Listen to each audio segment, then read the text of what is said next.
इस प्यार को क्या नाम दूँ। इस एपिसोड में आप सभी को दिखाया जाएगा कि आस्था के घर में जो है बहुत बड़ी पूजा होती है और उस पूजा में सभी लोग को उन्होंने इनवाइट किया होता है। और यहाँ पर आप देखोगे कि आस्था की जेठानी जो है वो अपने मायके जाना चाहती है और आस्था बोलती है कि चलो आप चली जाओ, सब घर वालों को मैं बोल दूंगी। लेकिन यहाँ पर उसकी सासूबाई जो होती है वो बहुत नाराज़ हो जाती है कि घर की बड़ी बहू और घर से बाहर जाएगी, ये मैं हरगिज़ नहीं होने दूंगी। इतनी बड़ी साहिब के लिए पूजा रखी हुई है और साहिब को भी पता चलेगा तो वो बहुत ज़्यादा गुस्सा होंगे और मैं इसको इसके मायके नहीं जाने दूंगी। काव्या बोलती है कि मुझे तो मायके जाने के लिए आस्था ने बोला है। तो सासूबाई और ज़्यादा नाराज़ होती हैं और आस्था को डांटने लग जाती हैं और बोलती है कि तुम होती कौन हो मुझे मना करने वाली। इस घर में तुम्हारी चलती नहीं है, सिर्फ मेरी चलती है, जो मैं कहूँगी वैसा ही होगा। काव्य आस्था को बताती है कि आप इतना रिस्क मत तो मुझे आप मायके मत भेजो।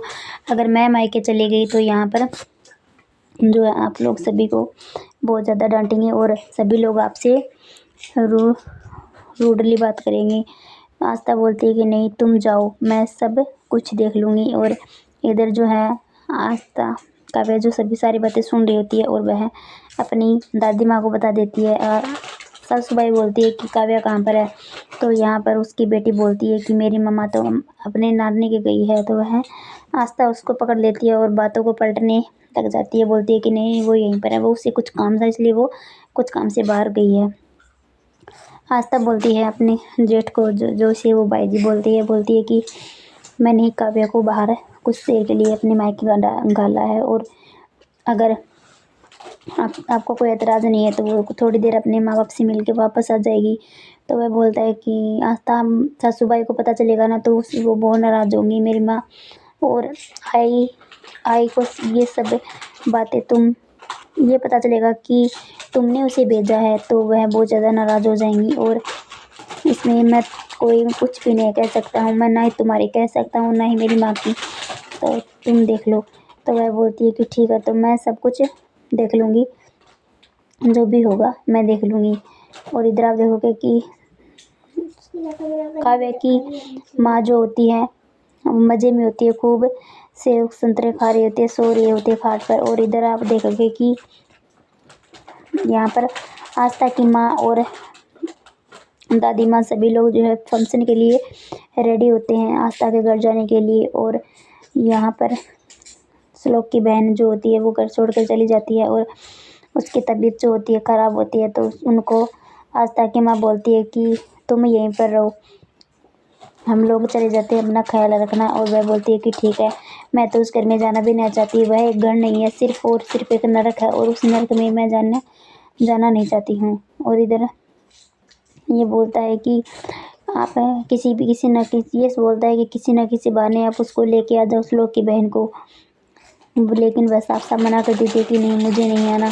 तो यह लड़का जो है वो चालबाज खेल रहा होता है ताकि वह इस घर में वापस आ जाए और वही दुश्मनी और वही नरक उसके लिए मैं फिर से बना दूँ। लेकिन वो आने के लिए साफ साफ मना कर देती है और उसकी अचानक से तबीयत भी ख़राब होती है, इसलिए वो मना कर देती है कि मुझे नहीं जाना है।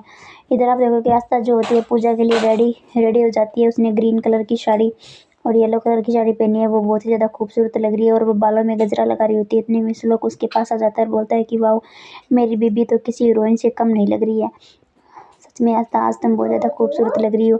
और वह बोलता है कि अगर तुमसे गजरा बंद नहीं हो रहा तो मैं कर दूँ।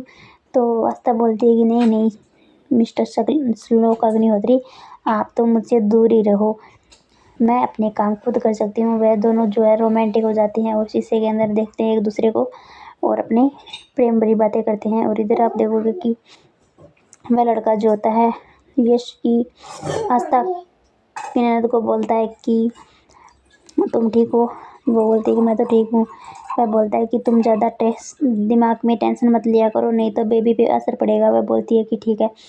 इधर आप देखोगे कि साहिब जो होते हैं आई को बोलते हैं कि तुमसे तो एक काम ढंग से नहीं होता है, तुम अपनी बहुओं को या घर को या मुझे किसी को भी नहीं संभाल सकती हो। इधर आप देखोगे कि आस्था जो है बहुत ज़्यादा टेंशन में होती है क्योंकि उसने अपने ससुर जी को अपनी सासू माँ को डांटते हुए देख लिया। तो वह बोलती है कि उसके ससुर जी कितने ख़राब हैं और सासू माँ अच्छी है लेकिन फिर भी वो उनको सहन करती रहती है।